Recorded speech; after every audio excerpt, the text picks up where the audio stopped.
It's going to be a good one. It's going to be a good one.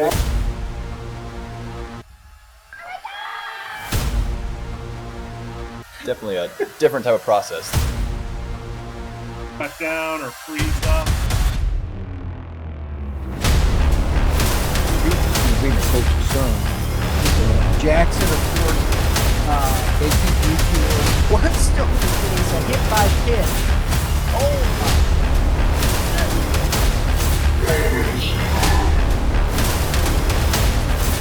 Hello everyone, welcome inside the Red Earth Production Studios for this edition of YBMcast.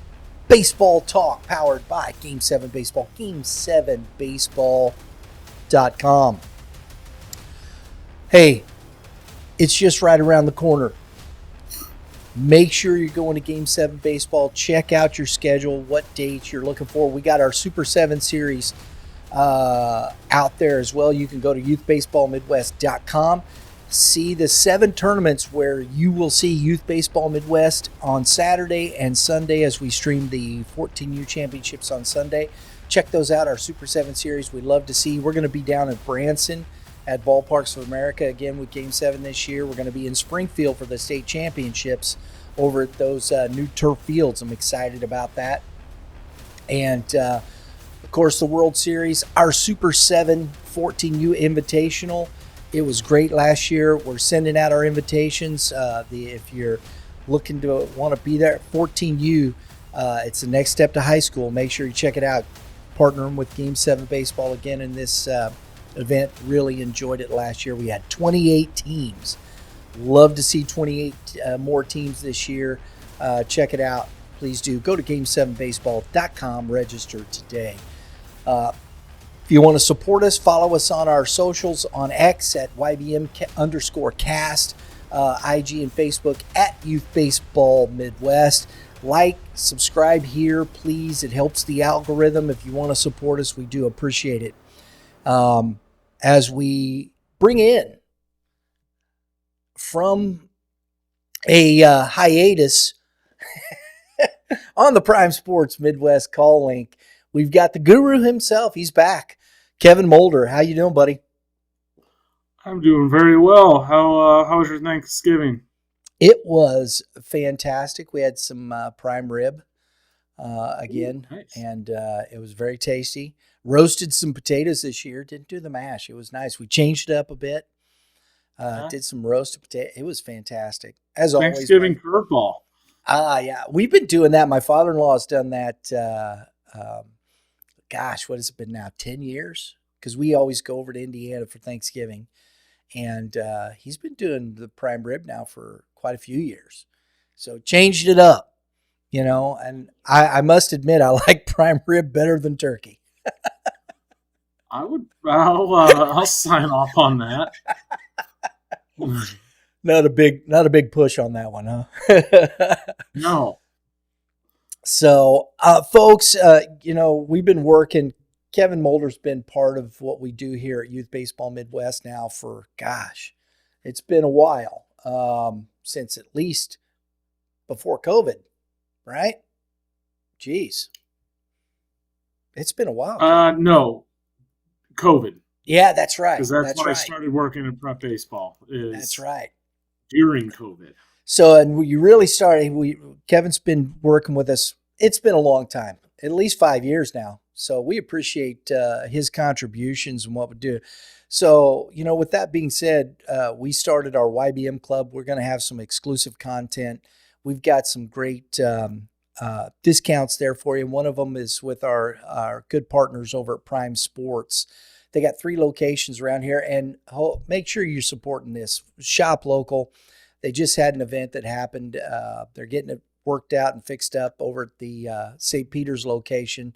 So, I know they'll get that back up and open here before too long. Had some damage from all the rain and the snow and stuff. So, but continue to support Prime Sports. It's a great group of folks over there. Crystal and Annie do a great job over at Fenton. People we work with, Rick Benz, of course, Sal McGee, ownership over there. if you join the YBM club. Now, YBM club is something new. It's something that is going to, Kevin, you know this as well as anybody. It's tough, man. You're out, you're running, you're going. Capital makes all these things go. For us to go and live stream and to take care of business and to do what we do, we have to have the capital to do it. So we started the YBM club in hopes that we could create an opportunity where we can do more for our supporters.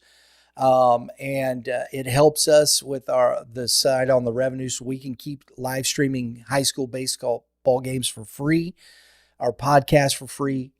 We want to be able to do that, but we've got some exclusive content behind a paywall. We've got some great discounts like Prime Sports. Anybody who joins the YBM club, 10% discount at any in-store purchase right now. We're working on some more stuff. Plus, we've partnered with Marucci Bats. We're giving away a bat with our first 100 members here. We're working toward our legacy members. It's a 50% off through the first part of the year. So please go and become a member. Support Youth Baseball Midwest. We do appreciate it. And if you got a youngster in there, that'll get them into our kids club. We're giving away a Marucci Reckless composite bat. And that is through Prime Sports. We're working with Marucci there. They were very kind to do that. So we're excited, man. We're pumped up about the things that are coming. And so please, if you want us, you want to help us, support us in what we do, become a member. We do appreciate it. You can go to youthbaseballmidwest.com. You can see click on the YBM Club tab and follow the instructions. Do appreciate it. Kevin, trivia question for you, as we are apt to do. Now, this one, I'm going to see. We're going to just test from last year because we're going to talk about some Class 4 stuff. Who can name, we'll bring it up at the end, who can name the Class 1, 2, 3, and 4 state champions from last year, from 2025? Who can do that? You want me to go now? No. Wait. We'll wait. You got it, don't you? You got this one? I don't think I'll shoot 100%, but I'll give it a go. Be close. All right, cool. That'll be there. So we'll reveal that at the end of the show. Comment below. Don't fast forward through. Comment below. Then we'll see at the end. Watch all the way through it. Kevin, Class 4. We shot out our not too early. I always love this because it's fun. You know, it's so funny because we do this and people really enjoy it. It's fun. You're doing, it's early. Everybody knows this. Injuries could happen. All of this could be completely different come June of 2026 when we get to the end of the high school season. It's a crapshoot. We all know. That's a guarantee. Yeah. That's the only guarantee, right? You hope you don't roll 7. Yeah. But nonetheless, we're going to have some fun and talk about these teams because I think it's these are teams that to me are programs that are on the up, moving. We saw Logan Rogersville last year in the state championships. Young, athletic, powerful pitching. They're pretty complete. I just think some inexperience, maybe got to them a little bit. Right at the get, I don't. There's not a better team, I think, in the state. It's just when it comes game time, are they going to stay healthy? Are they going to be able to do it all the way to the end? But this team's really complete. Yeah, this is, and you jogged my memory on this one because they are, in my opinion, the most talented team. And my initial reaction was that they won the championship, but they, of course, did not. They lost in the championship game to, I believe, Chillicothe. Well, that's the answer to the Class 4 question. Yeah. But that's the one that I was worried, like you might have tripped me up on, or had you just let in saying the defending, I would have just probably gone along just and then wait a second. No, they didn't win it. But they are set up for a really nice run because there is a ton of young talent on that roster and young talent that has experience that got to play. Nathaniel Eakins, Nate Eakins comes to mind, right-handed pitcher. Cooper Wagner, outfielder. Jack Sutherland, younger brother of Curry Sutherland, is a star over at Missouri State. So there is a ton of depth and a ton of young talent over there at Rogersville. And they have some more young guys coming in as well. So I got a chance to go there this year for the first time. Great facility as well. All-turf field. I always mention that Springfield seems to have a leg up in terms of facilities across the board compared around the state, and no exception there. They got a brand new all-turf field, nice cage set up, and little stadium deal there at Rogersville. Really impressive facility. I saw, and you may, I know you see a lot of kids, and I don't know if you can, look at this, but there's another young man that you saw in the 29 class at the fall games. What is it? Durham Powell. Logan Rogers. And I didn't bring up any of the 29s because who knows where they fit in, roster wise. But yeah, they'll. It is funny. We joke about some of the Class 6 programs and how they just seem to always, it's a machine or a factory, if you will. They just keep producing talent, and it seems like Rogersville has that going on a little bit right now as well. Yeah, you're right. And that's what I was going to say. This team seems to, be in the hunt every year. They don't seem to lack talent. It's just how seasoned is it? And I think that's true of most programs. If you've got talent, if you've got kids, sometimes you might hit that lull where you've graduated a lot of seniors and you might not have the experience you need to make those runs. No, absolutely. That's true. And that happened last year with Rogersville, spoiling the trivia thing, coming up short to Chillicothe. That's where senior leadership and experience can play a major factor, especially in postseason baseball. There's another team I want to mention. It's on our side of the state here, and they got bumped up. They won. We were talking this pre-show. They won Class 3 2 years ago, and that is the local here in St. Charles, Duchesne, the Pioneers. They were pretty young when they won that, and I'm looking at the kids that they still have coming back. They fell short. They won districts last year. I think Jack Burley, he's the son of the head coach out at Warrenton, had a phenomenal year for them. He graduated, but they got a lot of kids coming back. And one that is really intriguing to me is TJ Greasy, that's coming back. He had surgery, didn't pitch last year. He's back as a senior. He's going to be healthy. I think that could make a big difference for Duchesne this year.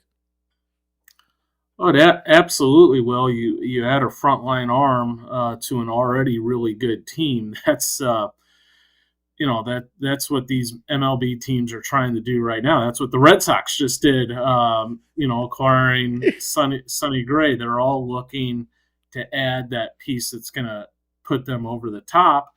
And that is, in high school there's not really trades, although some people might. I'm not trying to start an argument or a war over the private and public school thing there. But a player of his nature coming back from injury is like a acquisition and, should be a big boost for that team this spring. You got Jamison Forrest still there, Jackson Nicodime coming back. And Jackson Nicodime, he pitched very well against St. Charles West last year in the district championship game. I really like Jackson. He's a two-way talent, and it feels like he's been playing for 5 years there. So a lot of experience there. Those guys won a state championship. believe at the Class 3 It was level Class 3 at the time. Yes. Is that right? And now That's they're correct. 4. Yeah, so those guys have been there, done that, and I'm sure they'll be looking to go out on a high note as seniors and try to do it at the Class 4 level, which is it's a challenge to do it at one level and then move up. A little stiffer competition, a little more depth, and that won't be easy. But I think as you're reading through that roster, I like the sounds of that grouping. When you get to this place and you start looking at some of these teams, and like you said, that's the one thing that shocked me. Honestly, I thought a lot of those guys were gone. I did. I was like, oh, wait a minute. This team's going to roll right back. And you talk about experience, and experience is the best teacher. When you start talking about you put those kids. I was at the district championship game last year between them and St. Charles West. You had Nicodime on the mound. You had Brennan Gehring on the mound. And it was just a duel. Those guys just were outstanding, both of them, high-level pitchers. And, Burley got the home run, one mistake, and that was basically the game. And when, you see that, those are the types of games that really, I think, and you get a lot of these kids coming back, they believe they can win those games. That's where I think that changes and transitions when you get all those kids back. Your thoughts? No question. And I was just thinking about this, right out of the gate. You bring up Logan Rogersville, and I start talking about all their freshmen and sophomores, and you do see this at the smaller schools in particular when we're going to talk Class 1, 2, 3, even 4. A lot of times you're going to see more freshmen, more sophomores, because it's more of, hey, we're the most talented players. There's not the depth that there are at the Class 5 and 6. So you will get teams that have 3 and 4 year starters, and that's not uncommon to see at the smaller school level. And I'm going to go Class 4 and down as I'm going to refer to as a small school, Brian. You do see a good amount of that. So you get some guys with some good experience, and that is a recipe for a strong season. Now, sometimes what happens is you might have the hitting, but you graduate the pitching and you're short on the pitching, or vice versa. So it is a little bit of a balance and timing it up, but you do see that at the smaller schools in particular, those 3 and 4 year starters. Yeah, you get TJ Greasy back, and he gets back into any kind of form that he was, along with Nicodime, and you got a pretty good 1-2 punch at that school, and so that's why I was kind of surprised. I didn't expect to see that. And then I was like, oh, well, I think they're right there in the mix. That's some quality baseball right there. And you can roll through at the 1 through 4 with a 1-2 punch with the way that sets up. I believe that's like a Tuesday, Thursday postseason setup. Assuming that's still the same next season, but that will work. If you have a good 1-2 and fortunate to have maybe one bullpen arm, you're set. Yeah, it makes a big difference. The other team, and I know I've seen some of these kids in your rankings. We're not as familiar. We saw them. I've had them ranked. They were playing well. I was kind of following them, trying to get a little bit more. I'm hoping to get the coach on the show and talk to him about his team, but all the way over there from that KC side, Summit Christian. I think they got a lot of those kids, as far as I know, coming back. And I think they're going to be a problem for people. I would expect them to make a serious run this year. There is a load of talent over there. I'll start with a couple seniors. Brooks Zumwalt heading to Pittsburgh, ACC school. Carter Jeffries behind the plate heading to Xavier. And Brooks is kind of a first base catcher, and Carter is a catcher. And then they have one of the more talented players in the country in the 2028 class. I believe we have him ranked 4th nationally, and that's Brooks's younger brother, Keelan Zumwalt, who is a left-handed hitting outfielder and pitcher. Extremely talented young man. So there is, I believe he hit 14 homers last spring. I might be off on that, but that's in the neighborhood. So the Zumwalts are the son of the Royals hitting coach. So there's some pedigree there. Both big boys, 6'3" to 6'5". A lot of talent there, a lot of depth. I would expect Summit Christian to be one of the main challengers, especially on that side of the state. Wow. As a freshman, 14? I know you don't know that's the direct number, but my goodness. I haven't It's seen. different watching them take BP. You'll see some kids, with some homers that might hit 6. It's not unheard of to see 7. But in my opinion, 4 homers in a high school season is a lot of home runs. And I've only seen a handful of guys just, like Brett Norfleet comes to mind. People know him as the Mizzou tight end, but in a former life, he led the state of Missouri in home runs, and I believe he had 9 his senior year. And Keelan has that type of juice, and even honestly more, where the ball just it is it's different when you watch the kid take BP. Yeah, you start seeing 6 home runs, 7 home runs. That's a lot. That's like hitting 50 in the bigs. Agreed? Yes. Yeah. Yeah, and you also got to remember the discrepancy in games you see at the high school level. Some schools will get into the 30s, but there's also plenty of schools that'll, play low to mid 20 amount, game totals. So you start thinking about it. If a kid hits 6 home runs in a season, that could be 1 every 4 or 5 games tops. That's pretty good. Pretty impressive. And you think about it too, when playing high school baseball in this area in late March, early April, it's not very warm. Yeah, the ball's not necessarily going to be at peak traveling conditions in late March and through April. Is a fair comment. Yeah, absolutely. So I think Summit Christian, we're going to try work to get more information on them. Hopefully we get the coach on, because I think that's a team, we had them ranked pretty much all year in the top 10 last year, watching what they did in their run that way. It's going to be a very good baseball team. The other, I think Blair Oaks is going to be back in contention again this year. They never seem to fall that far out of contention.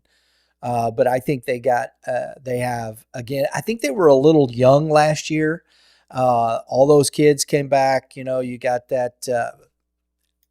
Wyatt Lippert is leading the charge there on the mound, and that's younger brother of Will Lippert. So, yeah, and Wyatt is a stud in his own right. Now, he's a righty, a little more physical than brother Will. More of a 6'4"-ish power right-hander, but he's certainly going to be leading the charge. And I think you were right about the youth there. But they're that team. When we're looking at the rankings, you got to be very careful about just going off of records when you're right doing these rankings. And we could get into a conversation maybe about the college football playoff as well while we're doing this, but.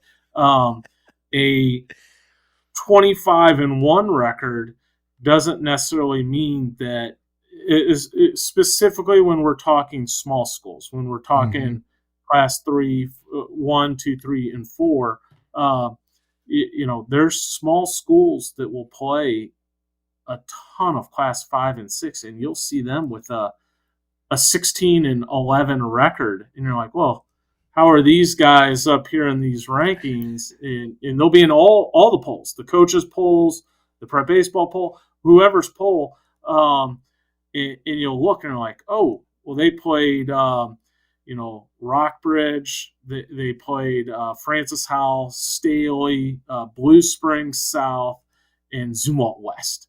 And, Right. And oh, by the way, they have a win over there out of that grouping. So it's they will take on literally all comers. They play one of the stronger schedules, or traditionally have played one of the stronger schedules in the state, despite being a Class 4 school. Well, see, because last year were they Class 5 last year? No, Blair Oaks is Class 4. They're Class 4. Okay. They were 22-16. They had 16 losses, but they're playing in the Midwest Classic, as you said. And kudos to them. And they don't run away. They played last year. We went to Blair Oaks and opened up our season there, playing St. Francis Borgia. Now, Borgia wasn't the same team they were the year before, but still a good quality squad. And, and they bumped to Class 6. So if you want to call it that, I don't think they're still a quality. Borgia's just always one of those programs that is good. Yes. You're getting a good program. Now, when Jack Noby's a senior, they're going to be a little better. They might go win, but when he's not there, they're just going to go back to being really good. Yes, and Coach Struckoff does a nice job there at Borgia. When you talk about Blair Oaks, though, and now Coach D'Amelia has moved on to Missouri, to Mo Valley, the NAIA school up there. He's the head coach there. They have a new coach coming in. We'll talk some more about some of those things in later stuff, because I think those are that could be a difference. That'll be interesting how the kids, a new coach coming into that kind of program. We've seen that they've been able to maintain that level of success, but that's difficult. Just continuing to have that kind of success when you turn over coaches in that respect as well. No, anytime there's a new coach, there's obviously going to be changes, which doesn't necessarily mean isn't necessarily bad. Right. It could turn into a positive thing, but it will be interesting to follow to see if they continue on the path and trajectory they have been on the past, going back a good ways now, honestly. Heck, that was a down year and they won districts. Right.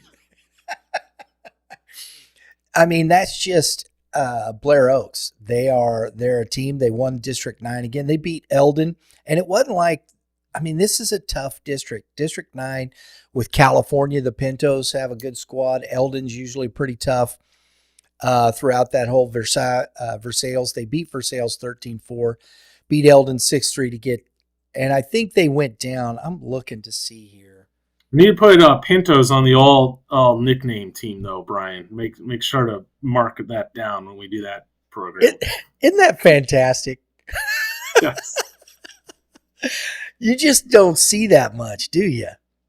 And then when you do, you're like, Pintos? I thought it was just a car. But it isn't. But Blair Oaks, they beat Nevada in the sectionals and lost to who in the quarters? Logan Rogersville. They lost 3-2 to Logan Rogersville last year, who ended up in the championship game in the quarters. So you're looking at Blair Oaks. You're looking at and they're bringing a lot of those kids back. It's going to be interesting to see the top teams here in Class 4, how those continue to flesh out. Last in this group here, the other one, and I know we usually have Coach Ash on. Appreciate Coach Ash for a lot of the work he's done, been contributing with us. But the snow impacted school pretty much everywhere. And so he couldn't make it today, schedule changes and stuff, because they weren't in school yesterday. So appreciate Coach Ash. We'll catch up with him again, though.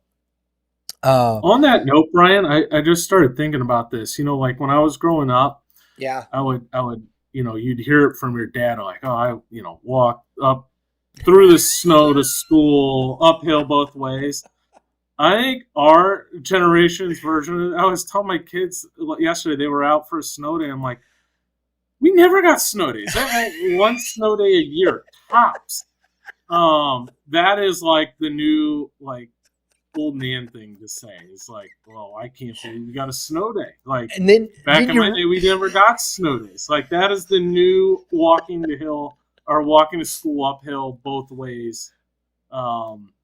For my generation of dads is snow days. I agree. And then all of a sudden you catch yourself and you're like, did I just say that? Exactly. Snow days. Yeah, I don't remember getting them. We walked to school too. I'm that old. I did walk to school. Yeah, I did go to high school in more weather-friendly climates. Yeah, Arizona doesn't count. Although there is, I don't know where you live in Arizona. There are mountains in Arizona. I know it does snow in certain spots. We lived in different places, mostly the Valley of the Sun, if anybody knows what that means. The Valley of the Sun. Chandler, Tempe, it was all south of Phoenix. It's but not snowing there. It did one time in Mesa. It was in December. I'm going to the store. It got cold and it did actually snow. It was like rain, but it was in the form of snow. It did get cold enough to where it did snow in Mesa, Arizona. I saw it with my own eyes. It was weird. That's incredible. I was like, what is this madness? So, little break. But it does snow the mountains, Sierra Vista, down south of Tucson in the Coronado Mountains. It doesn't snow a lot. We did get one snow really big. My dad was pastoring down there. And we got 12 inches of snow, which was, they had to bring all the snow plow trucks from Flagstaff so they could clear the roads, because it didn't happen like that, even in the mountains down in the south. It still didn't happen that much. It was a freak deal. So they're trucking all the snow plows from Flagstaff, which is up in the White Mountains where it snows a lot and you can go skiing all the time, down to the Coronado Mountains where we were out of school for like a week. They have great junior college baseball in Arizona, and Central Arizona is one of the top programs right now. But not too long ago, Yavapai was one of the top junior college baseball programs in the country, and I recruit kids from there. And remember thinking like, oh man, they're not going to like coming to Missouri. This is back when I was coaching at Central Missouri or St. Louis University. It turns out it's cold there where Yavapai is. So that was interesting how I learned about Arizona weather. Arizona weather is interesting, dude, because you can if you want to be nice and warm and chill, you can be in Phoenix and be that way in January, and then drive a couple hours and go snow skiing. It is a pretty interesting climate, I will say. Yeah. You can get all of it in there.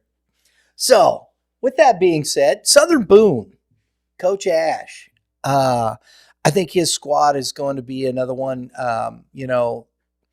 out of that. I think they're in District 8, which has usually Moberly and Mexico. Mexico is going to be tough, too. I think those groupings right there, Moberly's going to have some talent again. They lost a lot.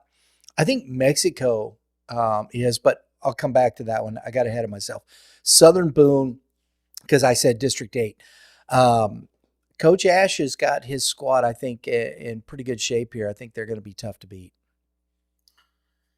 Yeah, led They got senior Zachary DeHaas, one of the faster players in the state. It's a 6'3", 6'4" runner, extremely talented young man. And then Nolan Ash, shortstop pitcher, one of the top players in the 2028 class. So he's going to be a name that's going to continue to be emerging forward over the next year or two. And I highly anticipate Nolan being one of the top recruits in the state over the next year or two. So that will be a fun team and a talented team to keep an eye on this spring.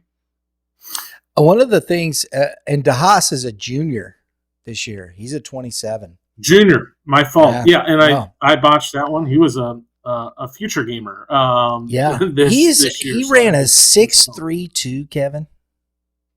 Yeah, and that is moving. And for just a point of reference, anything in the sixes, I consider someone to be fast if they run a 6'8", a 6'9". 6'6" is when we start saying, okay, that's special. That gets, that's a whole nother level of fast. So, like I said, 6'8", 6'9", that's fast. 6'6" is you're the fastest kid in the high school type thing. 6'3", that's super special. I can only think of a handful of kids that have run a 6'3" in my time at prep baseball in Missouri. Jackson Carter, who went to run track at Central Missouri and play baseball, but it's track star now in college. Sebastian Norman from Glendale, and Zachary DeHaas. Those are your three kids since I've been here that have turned in something in the 6'3s. And the thing with some of these kids like Sebastian Norman, you put that kind of speed and that kind of body, he should be a linebacker. Right. I mean, I wouldn't want to, it's a freight train right there. Yes. But Zachary, he's not a small kid. He's 6'1", 179. This young man, that's elite talent. And you're talking about, just going through this, this kid looks elite across the board, not only just in his power numbers, swinging the bat, infield velo. I mean, this kid just is elite, period, isn't he? From a tool standpoint, yes. This happens with a lot of small town kids and small school guys. He just needs more reps, more time, especially playing higher level competition. Obviously, he's with Coach Ash, so he's in good hands.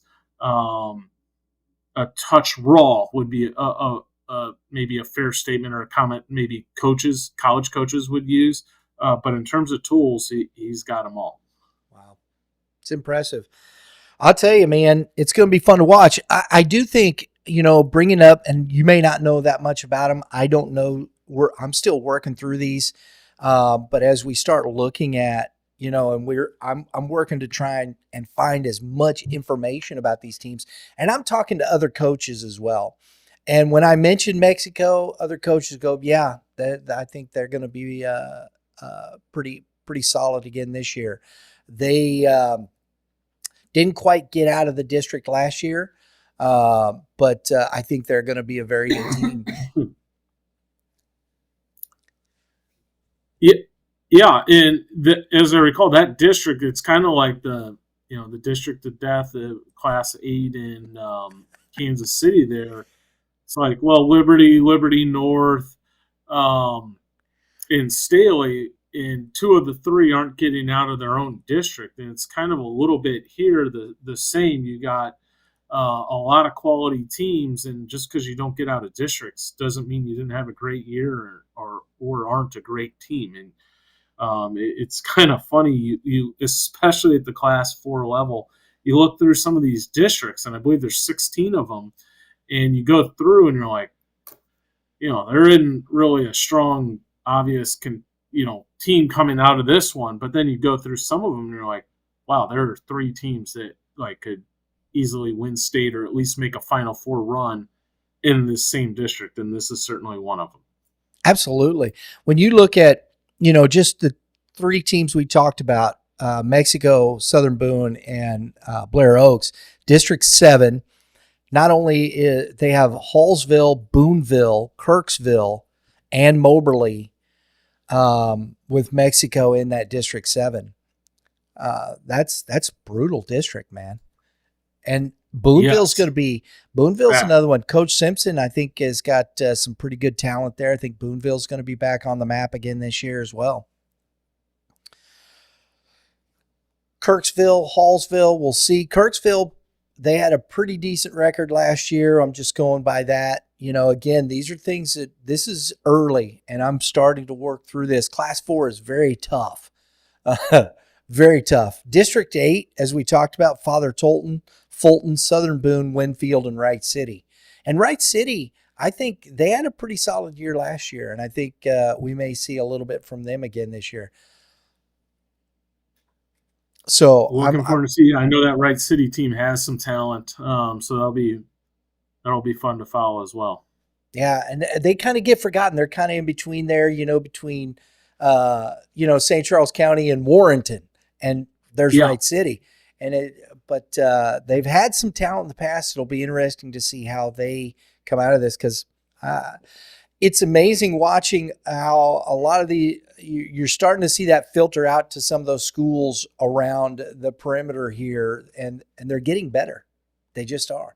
They're smaller, but they're getting better. So District 9, as we talk about, Blair Oaks, California, Eldon, Osage, and Versailles, it's tough, man. These districts are not gimmies. They're just not gimmies. Locally here, we talked about Duchesne. And they're in District 6. They won that. They beat St. Charles West. I think the two teams in District 6 here, two teams that I think are probably top 10, maybe just outside a little bit. I think Coach Allen always has St. Charles West ready to play. They still got some guys. They got some young talent. They lost some leadership last year. I think St. Charles West, what do you think about their group, Kevin? Yeah, I think you nailed it. Coach Allen always seems to have his group right there. Losing Gonering is a big, a big piece where they'll have to, make adjustments, and you don't necessarily replace him, and certainly not with one player. You don't replace him. So there'll be a transition to figure out their new identity, I would say. Yeah, they lost some pitching. Adam Kalk wasn't overpowering, but Adam Kalk, he just won ball games. It was a big duel between those two, because we did a lot of St. Charles West because they were very, very good baseball team. And I think Gehring finally ended up winning the matchup between who was the YBM player of the game. I think Gehring, because we had him on the show and they were going back and forth about it. They lost Matt Box is another one that graduated, but we're going to look at you look at some of the younger players that'll still be there. Brody Anderson, Nick Bueller, the catcher's coming back. Anson Disselhorst, Barrett Disselhorst's younger brother. Ty Ducati is a kid, 2027, the catcher. I think you're aware of him a little bit. Yeah, definitely. And this is, my time to make my service announcement, Brian, that I like to make. So you haven't much looked changes. At everybody yet. Yeah, well, and so much changes, you might have some, nice looking, talented freshmen and sophomores, or guys that were just maybe not good enough to be on the varsity team, or, just too skinny, not strong enough, and a full off season of strength training and just puberty and growing and 12, 15 pounds. And all of a sudden this kid that was just, on the JV team, or, a guy that collected 12 at bats or hit, 208 on the varsity team the year before, becomes an all conference player over one off season. And, that's why I really like, going through the February that I do with all my events and seeing all the players, because it literally happens every single year. You'll see a kid, Oh, sure. oh my God, look at that guy. That's a different player. And the kids that put in the work, that are doing it right now, that have been putting in the work since fall ball ended in October or whatever, and they go October, November, December, January, February, even into March. Right, that's almost a half a year right there. And at this age, those kids can completely transform. And I promise you, there will be some kid that we have never talked about once or barely even known, and he will come through and put himself on the map and become a star player this spring. And we just don't know who that is yet, because right now they're in the gym working. The kid that's going to be a star is getting to work right now and finding himself. And then there'll be guys that don't put in the work, that were solid players, that will just remain about the same. Absolutely. So that's why I love the off season. It is a separator for people. But I'm looking at this and I see a lot of younger brother names from this squad that are coming up to play. And sometimes you get the younger brother that's, had to duke it out against big brother. And I always find that a fascinating thing. You see a blasting game here, a Dissel horse. Some of these kids that are, the next round of this family, I always find it's going to be interesting to see how they come up through that, and you have a lot of those kids that come back through St. Charles West, and Coach Allen does a great job. But this team, it could be interesting. They got some guys coming back. I think pitching he always seems to find somebody who can throw a pitch.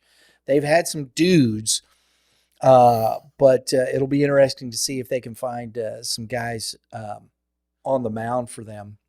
The other one that I think is could be a top 5 team. We'll just have to wait and see experience-wise. I really like Coach Sugar over at Orchard Farm. They got 3 dudes.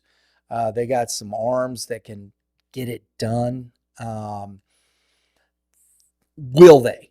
That's the thing. They haven't. Orchard Farm's been kind of one of these teams that's there. They've got some talent, but Max Kelch and Brady Rosenberg at the top of the pitching order there. I think when I've seen Rosenberg a little bit, he's transformed himself a little bit physically. He looks more physical. Looks like he's jumped a little bit, even up now pitching wise. I think Blake Hallra had his sophomore slump. I think, I don't see him hitting a $180 again this year. The kid is talented, uber talented. Orchard Farm could make some noise on this side of the state. Yeah, they're a team that has been, like you said, kind of on the peripheral. Like they kind of creep up and are just starting to think, oh, yeah, that team's pretty good. Now let's see if they take that next step forward and kind of punch through, if you will. It's hard to get that championship mindset, isn't it? It is, and sometimes it's also just having enough talent to get to the top as well. So it can be a mentality, but it can also be the teams you are playing are also very good, and you got to continue to raise your bar as well. It can be separate issues at times. If we didn't get to a team today, I'm going to finish with one more. If we didn't get to them, I don't want anybody to think, we're leaving it. We'll talk some more about this, promise. But one of the teams that I want to make mention of here, Coach Valley, year in, year out, these guys compete. They're not MSHSAA sanctioned in that respect. I think they would, because I don't know where you'd put them, but that is the St. Louis Patriots, the homeschool squad. Year after year, they're competing for the homeschool World Series. This is a really good baseball team. And I would consider them maybe in a Class 4 in that respect, wouldn't you, Kevin? I treat them as a small school. In my ranks, I think Class 4 is about fair. But they'll play a mixture of teams. Yeah. They'll play Class 6, Class 5, 4, 3. They have an extremely talented arm this year. Haverly Cox just committed to Illinois this fall. He came down to the future games and was up to 94. So that's a special arm. He'll be one of the top velocity guys in the St. Louis area this year. So there'll be a handful to deal with on days he's throwing. But even without him, they're always right there in the homeschool World Series, like you mentioned. They've had other great, really good players go on and play collegiately. It is a neat thing what they're doing there with the homeschool talent. So I do keep an eye on them, and I generally get to see them once a season, usually, because they do play. We had this talk off air about how it can be hard to see some of the smaller schools because you don't unintentionally see them. And what I mean by that is you can run into the Patriots without trying to run into them. If I'm going to go watch, a Class 6 team, from the GAC, they might be playing the Patriots. In fact, I've seen that. That's how I've seen the Patriots. Typically, I've gone to see somebody else, and they're playing the Patriots, and then you get an opportunity to see them. If that makes sense, if you're following me. Whereas you don't unintentionally see, Mexico Southern Boom, play Mexico. You have to. Yeah, exactly. You're going to have to go. And that's this team. And that's one of the things we're going to be intentional. I've spoken with Coach Valley about, we're going to work we want to get them on the schedule, on our live stream schedule. I think I love that part of it. That's always been our goal. It's a comprehensive look at baseball. And, that's part of it. And these kids don't get that much talk. I mean, that's probably the first time somebody's maybe heard of Haverly Cox, and the kid can flat out if you're going to a Big Ten school, you can pitch. Yeah, that's right.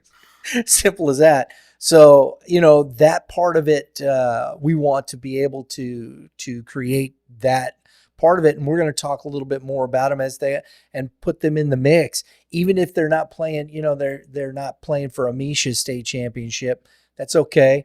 I want to follow them and see if they get a pretty good run at the World Series this year. They got the arms, they got the talent, and we're going to get Coach Valley on the show and talk him up a little bit about their program and what they do, because they do a great job year in and year out with these kids. There'd be a fun show, a little bit different and interesting to hear some of his perspectives. And, there's multiple different pieces. How does he acquire his player? That would be an interesting show to watch for sure. Absolutely. So that's a little peek. That's kind of a early top 5, I think, for, we may have missed somebody. I'm sure there's a team that, I think MICDS is probably going to be good again. They've got talent, and I'm sure nobody gets too kooky and whatnot. You got down there in the Southwest, Seneca, Nevada, Stratford. Stratford was pretty good last year. Benton, I think, will probably be pretty good up in Kansas City again this year. Here's another one for the mascot list, the Savages from Savannah. Oh, that's a good one. Yeah. Nice. The Savannah Savages. Gotta love that. I love that. Kevin, have you ever heard of the Roosters and the Chicks? I have heard of the Roosters. Yes. That is Pleasant Hill. Yes. Pleasant Hill High School. Roosters and Chicks. Who came up with that, man? Yeah. I don't know. So who do you got in the? I know. Just to finish this, because we're going to get to our trivia.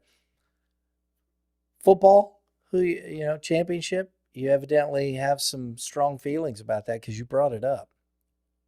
Are we talking college or Missouri High School? College. Missouri High School. I saw Rocco Marriott who was one of the Clay top Kirkwood. baseball players in the state and won the state championship in Class 5 last year. Heck of a quarterback. Committed to Central Florida now. He can play some football. So my pick in Class 5 will be I will take Platte County to win the state championship in football. There's a pick for you, Brian. That's a good pick. I love that. I think you're right. I think they're going to do it. I don't know who's going to slow those guys down. I saw some of the highlights of that game, and Kirkwood gave it a good shot. They scored some points, and but they have a good team. But Platte, that was different. High school quarterback, it's just different. Rocco, the same qualities that made him a good center fielder and pitcher, kid can make all the throws, and then when you defend his throwing lanes, he can take off and run. It's nothing for him to rip. They're unintentional runs, but if you let him run, he can pick up 25 yards like it's no big deal with his legs, even though he is a pocket passer. But he's a big physical kid, and he can put his shoulder down and knock you over too. I'd heard, I don't know, maybe it was you said that he might be leaving school, graduating early and heading down to college. He will. He will graduate. That's a football thing. He'll graduate. Most of the big time guys or most football players do that. They'll finish school in December and they'll report so they can be there for spring football. And obviously being a quarterback, there's so much that goes into it, and learning the playbook, and typically freshmen do not play, so he'll have a whole year and a half basically to get ready. I don't know the Central Florida quarterback depth chart, obviously, but typically that's how that works, is those kids go sit and learn the playbook and the plays and get stronger, and usually it's 2 or 3, sometimes even 4 years before they start making an impact on the field. So we're not going to see Mr. Marriott in center field for the Platte County Pirates of. No, you will not. It'll be interesting. Oh, that's a big hole. Factor that into your Class 5 thoughts. Yeah, that's big. That is big. But Brendan McLaughlin just committed or signed with Oral Roberts University. I saw that. Good for him. I like that. Yeah. That's huge, man. I like that kid. That's got the Magnuson kid. They got some guys still. Yeah, there's still plenty of talent there. Yeah, it'll be all right. Okay, Kevin, Class 1 state champion last year. Who do you got? That one's the easiest one for me, and I didn't even see that game, St. Elizabeth's. It was just burned into me what they did at the Columbia tournament. St. Elizabeth is really strong. And Class 2 is also really easy for me because Chase Wilkerson, just dominating fashion with Miller, won Correct. Class 2. And then obviously we talked about Chillicothe there in Class 4. And I cannot for the life of me remember I remember the game, Fairgrove and Fatima, and I do not remember who won. I'm going to say Fairgrove won, but I honestly do not recall. You had a 50-50 shot. It was the Comets of Fatima that won the game. Fatima won. Okay. Yeah, it was the Comets of Fatima. But yeah, man, you pulled out the championship game, Fairgrove. It was a good game too. Yeah, it was. We were there. We saw a lot of this. There was some good baseball. There really was. Yes. Right? Yes. And Chillicothe, that was their first ever baseball state championship. I did not know that. Yep. So there you go. That's the answer there. Trivia question. Kevin, knocking out. That's why we call him the guru around here, folks. There you go. See? Right there. Well, we were there. I should have remembered who won, but that doesn't always work for me. Yeah. I'm with you though. You should. But the two smallest ones were the easiest ones though. Like easy instant recall on those two. And it is burned. I'm with you there. It's kind of burned in your brain with Class 1 because it's constantly Oran or St. Elizabeth. Pick one. Right. Yes. Yeah. So that'll be Oran's graduated a few. We'll talk a little bit about that later. We'll do that. Hey, man, it's good to see you, Kevin. Thanks, bud. Great to see you. Hope all is well. And yeah. Absolutely. It's this time of year where we're looking forward to Christmas and the new year, and then we can turn it on, get ready for baseball, right? January's right around the corner. And with that, make sure you're subscribed. You like it, check it out. Hey, please, if you want to support us, join the YBM Club. 50% off for the first 100 legacy members. Support what we do. We appreciate it. We got some great exclusive content that will be through our winter workout tour. Mitch and I started already. I'm going to try and finagle Kevin into this if he'll do it. I don't know if he will or not yet because it's not his bag. When you start talking about teams just yet. We did that. Yes, we did. But we'll see. We'll see if we can get him in. But thanks, folks. Have a great day in the Lord. All you pitchers, Kevin, what's the best advice? Be in the weight room right now. Keep getting stronger. Build those engines for the spring. Hitters, do the same thing because these pitchers are coming for you. We'll see y'all next time.